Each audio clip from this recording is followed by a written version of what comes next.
അള്ളാഹു കാത്തുരക്ഷിക്കുമാറാകട്ടെ. ആരാന്ന് പറഞ്ഞിരട്ടെ? ഒരു കാലത്തും സ്വർഗത്തിൽ പോകാത്ത ഒരു ഭർത്താവിന് ഞാൻ പറഞ്ഞിരട്ടെ. വേണോ വേണ്ടേ? വേണോ വേണ്ടേ? നീ പെണ്ണ് കെട്ടിയിട്ടില്ലല്ലോടാ. ഒരിക്കലും സ്വർഗത്തിൽ കിടക്കാത്ത ഒരു ഭർത്താവുണ്ട്. ആരെന്നറിയോ? പെണ്ണും പിള്ളയുടെ വാക്ക് കേൾക്കുന്നവൻ, പെണ്ണും പിള്ളയുടെ ഭാര്യയുടെ അടിമയായി കഴിയുന്ന ഭർത്താവ്, അവൻ ഒരിക്കലും സ്വർഗത്തിൽ കയറില്ലെന്ന് നബി മുഹമ്മദ് മുസ്തഫ. എൻ്റെ പ്രിയപ്പെട്ട സഹോദരങ്ങളെ, സത്യമല്ലേ? ചില ആണുങ്ങളുണ്ട് ഉസ്താദെ, ഒരു സൈഡിൽ ഉമ്മ, ഒരു സൈഡിൽ ഭാര്യ. ആണുങ്ങൾ പെണ്ണുങ്ങളൊക്കെ പ്രസവ വേദനയെ കുറിച്ച് വാഴ്ന്നു പറയും. അതിനേക്കാളും വലിയ വേദനയാണ് ഞങ്ങൾ അനുഭവിക്കും. നിങ്ങൾക്കറിയോ? ചില വീടുകളിൽ പടച്ചവനെ വൈകുന്നേരം ജോലി കഴിഞ്ഞ് കഷ്ടപ്പെട്ട് വീട്ടിലേക്ക് കയറി ചെല്ലുമ്പോ ഉമ്മ, എടാ നിന്റെ പെണ്ണുമ്പിള്ള ഉണ്ടല്ലോടാ, അങ്ങനാടാ ഇങ്ങനാടാ. അള്ളാഹുവേ, ഒരു സൈഡിൽ നിന്ന് ഉമ്മ അങ്ങ് തുടങ്ങും. എന്തെങ്കിലും പറയാൻ പറ്റുമോ? ഉമ്മയല്ലേ, മിണ്ടാതെ നിന്ന് കേൾക്കും. അത് കഴിഞ്ഞിട്ട് എങ്ങനെയെങ്കിലും ചോറ് ഉണ്ണാതെ ബെഡ്റൂമിൽ പോയി കിടക്കാൻ വേണ്ടി അങ്ങോട്ട് കയറുമ്പോ ആമിന അവിടെ നിന്ന് തുടങ്ങും. നിങ്ങളുടെ തള്ളയുണ്ടല്ലോ, അള്ളാഹു അലിച്ചേക്കപ്പ. അവിടെ നിന്ന് അവളങ്ങോട്ട് വാഴ്ന്നു തുടങ്ങും. ഈ പാവപ്പെട്ടവൻ ഇരുന്ന് ഉരുക, പടച്ചനെ എന്താ ചെയ്യാ? ഒരു സൈലക്ക ശൈത്താനും കടലിൽ നടക്കണം എന്ന് പറയണ പോലെ ചില ഗാനങ്ങൾ. എൻ്റെ പ്രിയപ്പെട്ടവരോട് പറയുകയാ സഹോദര, അള്ളാഹു രണ്ട് ചെവി തന്നിരിക്കുന്ന എന്തിനെന്നറിയോ? രണ്ട് ചെവി അള്ളാഹു തന്നിരിക്കുന്നത് ഒന്ന് കേൾക്കാനും ഒന്ന് കളയാനുവാ. അതാ ജീവിതം. നീ വൈകിട്ട് വീട്ടിലേക്ക് കയറി വരുമ്പോ നിന്റെ ഉമ്മ നിന്റെ ഭാര്യയെ കുറിച്ച് 100 കണക്കിന് പരാതി പറയും. എല്ലാം ഒരു ചെവിയിലൂടെ കേട്ട് ആവശ്യമുള്ളത് ഹൃദയത്തിൽ ഇറക്കുക, ബാക്കിയൊക്കെ കളയുക.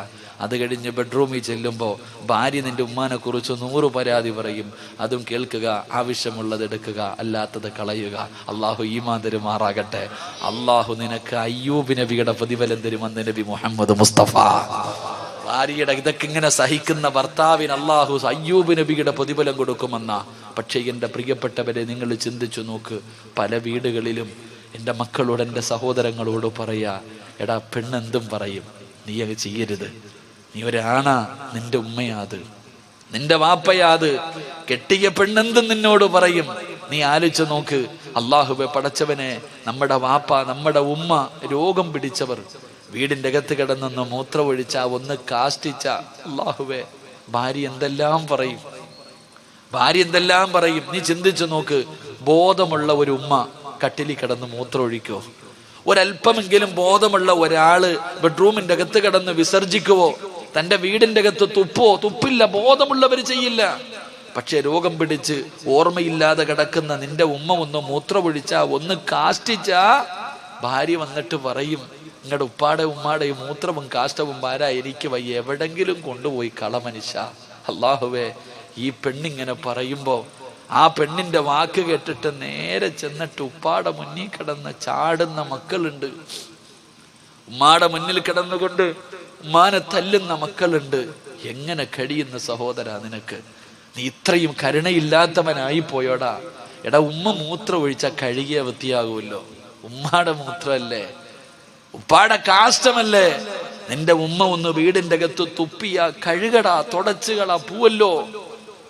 എന്ത് നീ നമ്മളെ കുറിച്ച് ചിന്തിക്കാത്തത് എന്തേ? നിന്റെ ഉമ്മ ബെഡ്റൂമിന്റെ അകത്തുനിന്ന് മൂത്രമൊഴിച്ചാൽ നിനക്ക് പറ്റണില്ല. നീ എവിടെ കിടന്നാടാ മൂത്രമൊഴിച്ചേ? ചെറുപ്രായത്തിൽ നിന്റെ ഉമ്മ നിന്നെ ഇങ്ങനെ പൊക്കിയെടുത്തപ്പോ ആ ഉമ്മാടെ ശരീരത്തിലല്ലേ നീ ഒരുപാട് മൂത്രമൊഴിച്ചത്? ഞാനും നിങ്ങൾ മൂത്രമൊഴിച്ചല്ലോ, കാഷ്ടിച്ചല്ലോ. ഉമ്മാടെ മുഖത്ത് നമ്മൾ തുപ്പിയിട്ടുണ്ടല്ലോ, ഛർദിച്ചിട്ടുണ്ടല്ലോ. ഉമ്മ എവിടെങ്കിലും പോകാൻ ഒരുങ്ങി കെട്ടി നല്ല വസ്ത്രം ഇട്ടുകൊണ്ട് നിൽക്കണ സമയത്ത് കയറിയിട്ട് മൂത്രമൊഴിക്കും, കാഷ്ടിക്കും, ഉമ്മാടെ മുഖത്ത് ഛർദിക്കും. എന്നാലും എൻ്റെ മോനേന്ന് കെട്ടിപ്പിടിച്ചിട്ടല്ലേ ഉള്ള ആ പാവം, എടുത്ത് തറയിൽ കളഞ്ഞില്ലല്ലോ, നിന്നെ ഒന്നും കൊന്നു കളഞ്ഞില്ലല്ലോടാ. അത്രയും സ്നേഹിച്ച ഉമ്മാനെ ഉപ്പാനെ നിനക്കിന്ന് അധികം പറ്റി ഒരു തൊലിവെളുപ്പുള്ളവൾ എന്തെങ്കിലും പറയുമ്പോ നീ അവരെ തല്ലാൻ നിൽക്കുക, അവരെ കണ്ണുനീര് കുടിക്കുക. ഒരു പെണ്ണിന്റെ വാക്ക് കേട്ടിട്ട് നീ പട്ടിണി കിട്ടിരിക്കുക. എൻ്റെ പ്രിയപ്പെട്ട സഹോദരിമാരൊക്കെ നല്ലതുപോലെ കേട്ടോ. സ്വന്തം ഉമ്മാനെയും ഉപ്പാനെയും തിരിഞ്ഞു നോക്കാത്ത എല്ലാ പെണ്ണുങ്ങളും കേട്ടോ, നിനക്ക് അല്ലാഹു ഒരു നല്ല മരണം തരത്തില്ലടി ഒരിക്കലും. ഈ ലോകത്ത് നിന്ന് യാത്ര പറയുന്ന സമയം ആര് ലാ ഇലാഹ ഇല്ലല്ലാഹ് പറഞ്ഞു തന്നാലും പറയാൻ നിന്റെ നാവ് പൊങ്ങത്തില്ലെന്ന് നബി മുഹമ്മദ് മുസ്തഫ. ഉറക്കെ പറ നബി മുഹമ്മദ് മുസ്തഫ. ദുനിയാവിൽ അള്ളാഹു തരുന്ന 3ാമത്തെ ശിക്ഷ എന്തെന്നറിയോ? ഉമ്മാനെ ചീത്ത വിളിച്ചവനെ, ഉമ്മാനെ തല്ലാൻ കൈപൊക്കിയവനെ, ഉമ്മയുടെ മനസ്സ് വേദനിപ്പിച്ചവനെ നീ എഴുതി വെച്ചോ, നീ എഴുതി വെച്ചോ. ഉറങ്ങുന്നവൻ നല്ലതുപോലെ കേട്ടോ, അള്ളാഹു നിനക്ക് ദുനിയാവിൽ തരുന്ന മൂന്നാമത്തെ ശിക്ഷ, നിന്റെ ഉപ്പാനെയോ നിന്റെ ഉമ്മാനെയോ നീ വേദനിപ്പിച്ചിട്ടുണ്ടെങ്കിൽ, ചീത്ത വിളിച്ചിട്ടുണ്ടെങ്കിൽ, അവരെ കണ്ണുനീര് കുടിപ്പിച്ചിട്ടുണ്ടെങ്കിൽ, നീ അവരെ തല്ലാൻ കൈപൊക്കിയിട്ടുണ്ടെങ്കിൽ, മോനെ, നിന്റെ മക്കളും മരിക്കുന്നതിന് മുമ്പ് നിന്നോടത് തിരിച്ചു ചെയ്യുമെന്ന് ആദരവായ പ്രവാചകൻ നബി മുഹമ്മദ് മുസ്തഫ. നീ എവിടെ കൊണ്ട് പഠിപ്പിച്ചാലും നിന്റെ ഉമ്മാനെ തല്ലാൻ നിന്റെ കൈപൊക്കിയിട്ടുണ്ടെങ്കിൽ, നീ എത്ര സ്നേഹിക്കുന്ന മകനാണെങ്കിലും ഒരിക്കൽ നിന്റെ നേരെ കൈപൊക്കിയിരിക്കും. എഴുതി വെച്ചോ. നിന്റെ ഉപ്പയെയും നിന്റെ ഉമ്മയെയും നീ പട്ടിണിക്കിട്ടിട്ടുണ്ടോ? സത്യമായിട്ടും നിന്റെ മാതാപിതാക്കളെ പട്ടിണിക്കിട്ട നിന്നെ നിന്റെ മക്കൾ വിടുവടാ. തിരിഞ്ഞു നോക്കാത്ത ഒരു കാലം, അതിന്റെ വേദന നീ മരിക്കുന്നതിന് മുമ്പ് അനുഭവിക്കും. ഇന്ന് ഭർത്താവിനെ കിട്ടിയപ്പോ വീടിന്റെ അകത്ത് കിടന്ന് നിനക്ക് വേണ്ടി ജീവിച്ച നിന്റെ ഉമ്മാനെ നീ തിരിഞ്ഞു നോക്കുന്നില്ല. വളർത്തിക്കോ നിന്റെ മോളെയും. നാളെ നിന്റെ ഗതിയും ഇതാ, നാളെ നിന്റെ ഗതിയും ഇതാ. എന്റെ പ്രിയപ്പെട്ടവരെ, നീ മരിക്കുന്നതിന് മുമ്പ് നിന്റെ മക്കൾ ഇത് നിന്നോട് തിരിച്ചു ചെയ്യും. അപ്പം നിനക്കറിയാം നിന്റെ ഉമ്മയുടെ മനസ്സ് വേദനിച്ചതിന്റെ വേദന നീയും അനുഭവിക്കും. അള്ളാഹു കാത്തിരക്ഷിക്കുമാറാകട്ടെ, അള്ളാഹു കാത്തിരക്ഷിക്കുമാറാകട്ടെ. അള്ളാഹു സുബ്ഹാനഹു വ തആല, അള്ളാഹുവേ, ഞങ്ങളൊക്കെ ഞങ്ങളുടെ ഉമ്മമാരോട് എന്തെങ്കിലും ചെയ്തു പോയിട്ടുണ്ടെങ്കിൽ നീ പുറത്തു തരണേ അള്ളാഹുവേ, നീ പൊരുത്തപ്പെട്ട് തരണേ പടച്ചോനെ. ഞങ്ങളുടെ ഉമ്മാടെയും വാപ്പാടെയും പൊരുത്തം നീ ഞങ്ങൾക്ക് നൽകണേ തമ്പുരാനെ. അള്ളാഹു സ്വീകരിക്കുമാറാകട്ടെ. ഞാൻ വെറുതെ പറഞ്ഞതല്ല, ഞാൻ എൻ്റെ അനുഭവം കൊണ്ട് പറഞ്ഞതാ. ഞാൻ എൻ്റെ അനുഭവം കൊണ്ട്, എൻ്റെ ഉമ്മ ഇങ്ങനെ പറയാറുണ്ട്. എൻ്റെ ഭാര്യയോട് ഒരിക്കൽ പറഞ്ഞു, എൻ്റെ ഉപ്പ എന്നെ ചെറുപ്പത്തിൽ എന്തിനോ തല്ലാൻ വന്നു. എനിക്ക് 5 വയസ്സുള്ളപ്പോ എൻ്റെ ഉപ്പ എന്തോ ഒരു കുരുത്തക്കേട് കാണിച്ചതിൻ്റെ സമയത്ത് എന്നെ തല്ലാൻ വന്നപ്പോ ഉപ്പാനോട് പറയാൻ പാടില്ലാത്ത ഒരു വാക്ക് ഞാൻ പറഞ്ഞു. ഞാനന്ന് കൊച്ചുകുട്ടിയാ. എൻ്റെ ഉപ്പാനോട് പറയാൻ പാടില്ലാത്ത ഒരു വാക്ക് ഞാൻ പറഞ്ഞു. എൻ്റെ പ്രിയപ്പെട്ടവരെ, എൻ്റെ മോൻ സിനാൻ, അള്ളാഹു അവനെ സാലിഹായ സന്താനങ്ങളിൽ പെടുത്തുമാറാകട്ടെ. അവൻ 5 വയസ്സായി. ഒരിക്കൽ നേഴ്സറിയിൽ നിന്നവൻ എൻ്റെ വീട്ടിൽ വന്നു. നേഴ്സറിയിൽ പഠിക്കുന്ന മകൻ എൻ്റെ വീട്ടിൽ വന്നു. എന്തോ ഒരു കാര്യം ചെയ്തപ്പോൾ ഞാൻ തല്ലാൻ വടിയെടുത്തിട്ട് ഒരു തല്ലു കൊടുത്തു. ഞാൻ അവനെ റൂമിലിട്ട് എന്തോ ഒരു കാര്യത്തിന് തല്ലിയപ്പോ ഞാൻ പണ്ട് 5-ാമത്തെ വയസ്സിൽ എൻ്റെ വാപ്പാനെ വിളിച്ചെന്ന് ഉമ്മ പറഞ്ഞ അതേ വാക്ക് അവൻ എന്നോട് തിരിച്ചു പറഞ്ഞു. എൻ്റെ ജീവിതത്തിൽ ഞാൻ അനുഭവിച്ചതാ. ഞാൻ എൻ്റെ ഉപ്പാനെ വിളിച്ച അതേ വാക്ക് അവൻ എന്നെ തിരിച്ചു വിളിച്ചപ്പോ ഞാൻ അവനെ തല്ലിയപ്പോ എൻ്റെ ഭാര്യ പറഞ്ഞു, നിങ്ങൾ പണ്ട് വാപ്പാനെ വിളിച്ചതല്ലേ അവനും വിളിച്ചതെന്ന്. ഇത് ഞാൻ എൻ്റെ ജീവിതത്തിൽ അനുഭവിച്ചതാ, വെറുതെ പറഞ്ഞതല്ല. നീ നിന്റെ ഉപ്പാനോടും ഉമ്മാനോടും എന്ത് ചെയ്തിട്ടുണ്ടോ, നാളെ കാത്തിരുന്നോ, നിന്റെ മക്കൾ നിന്നോടത് തിരിച്ചു ചെയ്യും. അള്ളാഹുവേ, അങ്ങനെ ഒരു ഗതി ഞങ്ങൾക്ക് നീ വരുത്തല്ലേ പടച്ചവനെ. അള്ളാഹു, അങ്ങനെ ഒരു ഗതി നീ ഞങ്ങൾക്ക് വരുത്തല്ലേ അള്ളാഹ്. അതുകൊണ്ട് എൻ്റെ പ്രിയപ്പെട്ടവരെ, ഹാരിസത്ത് ബിൻ നുഅ്മാൻ എന്ന് പറയുന്ന ചെറുപ്പക്കാരന് അള്ളാഹു ഈ പ്രതിഫലം കൊടുക്കാനുള്ള കാരണം, അള്ളാഹുവെ, തൻ്റെ മാതാപിതാക്കളെ സ്നേഹിച്ചതിന് അള്ളാഹു കൊടുത്ത പ്രതിഫലമാ.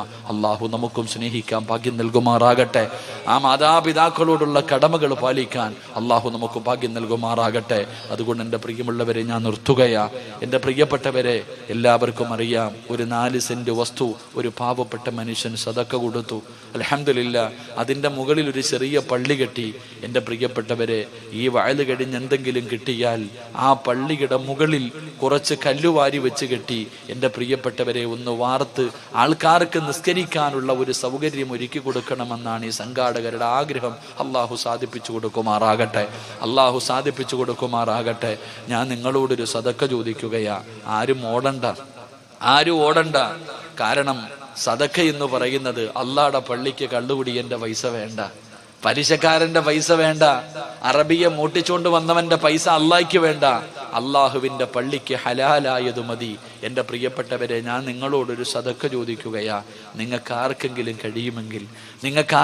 കഴിയുമെങ്കിൽ ഇന്നോ നാളെയോ കൊടുക്കണമെന്നില്ല. ഇൻഷാ അള്ളാഹ് ആ മദ്രസ, ആ പള്ളിയുടെ പണി എന്നാണോ തുടങ്ങുന്നത്, ഇപ്പോഴൊന്നും തുടങ്ങൂല്ലല്ലോ അല്ലേപ്പാ. ഇൻഷാ അല്ലാഹ്, അൽഹംദുലില്ലാഹ്. ഇപ്പൊ റമളാനൊക്കെ വരിക. അപ്പൊ പിന്നെ അറിയാലോ, സമാധാനത്തോടുകൂടി ആ പള്ളിയുടെ പണി, പള്ളി അള്ളാഹുടേതാ. ഞാൻ ചോദിക്കുന്നത് അള്ളാഹ്ക്ക് വേണ്ടിയാ, എനിക്ക് വേണ്ടിയല്ല.